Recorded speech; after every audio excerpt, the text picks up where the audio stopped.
मानक जी, ऐसा है कि जब राहुल गांधी जी की यात्रा महाराष्ट्र में आई, तो महाराष्ट्र का एक पुराना राजनीतिक दल, एक मजबूत राजनीतिक दल और महाविकास आघाड़ी का सदस्य होने के नाते हमने उनका स्वागत किया, हमने उनका वेलकम किया।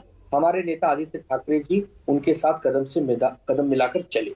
ये हो गई पहली बात।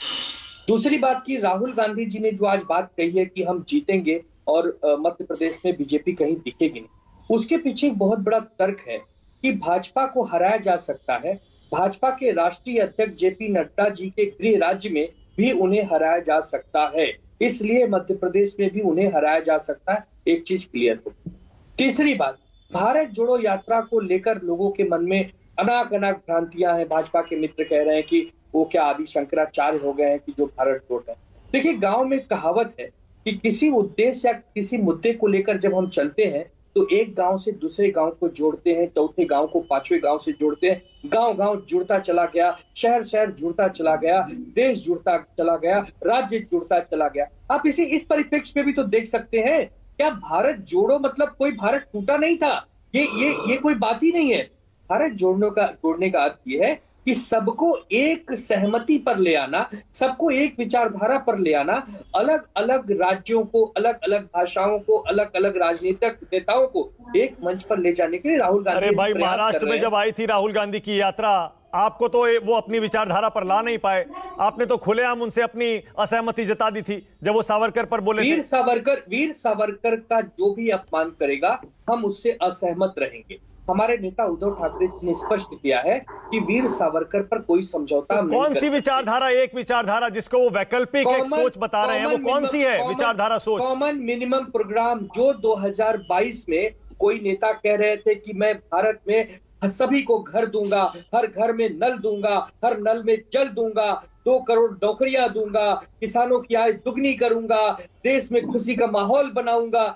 जब ऐसा कोई नेता नहीं कर पाता है तो उसका विकल्प बनने के लिए अलग अलग राजनीतिक विचारधाराओं को लेकर अगर कोई एक मंच पे आता है और प्रयास करता है कि उस नेता को वहां से भगाने का काम करे, वही राहुल गांधी जी कर रहे हैं। ऐसा प्रयोग तो 1977 में कांग्रेस तो कह रही है कि वो राजनीतिक यात्रा नहीं है। आनंद दुबे, कांग्रेस कह रही है, राहुल गांधी खुद कह रहे हैं चुनावी और राजनीतिक यात्रा नहीं है, ये तो सामाजिक यात्रा है, देश को जोड़ने की यात्रा है। ये जनता की यात्रा है, इसमें जनता खुद निकल के जुड़ रही है।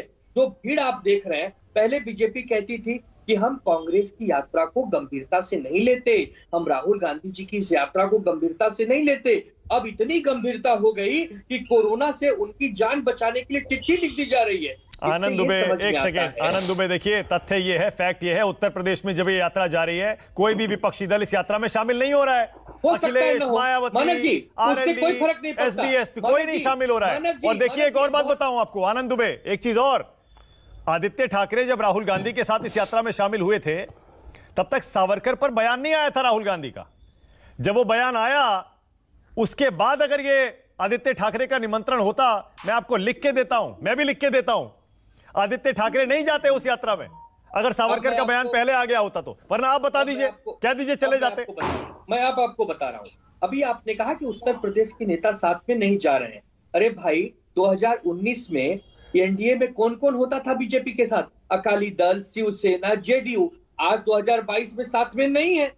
उसी प्रकार जो कल न्योता देने पर नहीं आ रहे हैं, हो सकता है कि वो सामने से मित्र बनकर हाथ बढ़ाकर यात्रा में चलते दिखाई दे। अभी तो 48 घंटे और कुछ घंटों का समय है मानक जी। राजनीति में कोई इतना जल्दबाजी दिखाने की आवश्यकता नहीं है। हो सकता है अखिलेश जी, मायावती जी और आप राजभर की जो नाम बता रहे हैं, हो सकता है वो लोग उसमें आए। अच्छा, अगर यात्रा घूमकर महाराष्ट्र में आ गई तो आदित्य ठाकरे इस बार जाएंगे क्या राहुल गांधी के साथ या नहीं जाएंगे? अरे कमाल करते हैं मालिक, हम तो पहले ही जा चुके हैं। हम तो नहीं, सावरकर पर बयान देने के बाद अगर दोबारा आ गई यात्रा तब जाएंगे इसमें या नहीं जाएंगे? नहीं, वो सावरकर जी की तारीफ करेंगे। वो सावरकर जी के विरोधी है ही नहीं। देखने का मापदंड बदलिए, वो सावरकर जी के विरोधी नहीं है। वो अच्छा, अभी सुनवा देता हूँ, अभी लीजिए, अभी लाइव डेमो ठीक है, लाइव डेमो मानक जी। अभी रोहन गुप्ता कांग्रेस की विचारधारा बताएंगे। देखिए, वीर सावरकर पर वरिष्ठ पत्रकार हैं, आपको कोई घुमा नहीं सकता मानक जी। लेकिन हमारी सावरकर जी को लेकर विचारधारा क्लियर है। मैं तो बीजेपी के मित्र से पूछूंगा कि भारत रत्न सावरकर जी को कब दे रहे हैं? जो कि हम देना चाहते हैं, लेकिन हमारी सत्ता केंद्र में नहीं है। आपको भगवान ने सौभाग्य दिया है, आप दे दीजिए, देश नतमस्तक हो जाएगा आपके सामने। ओके, अजय आलोक बड़ा मुस्कुरा रहे थे अभी आपकी बातों पर। आप कुछ नहीं करते। एक सेकंड।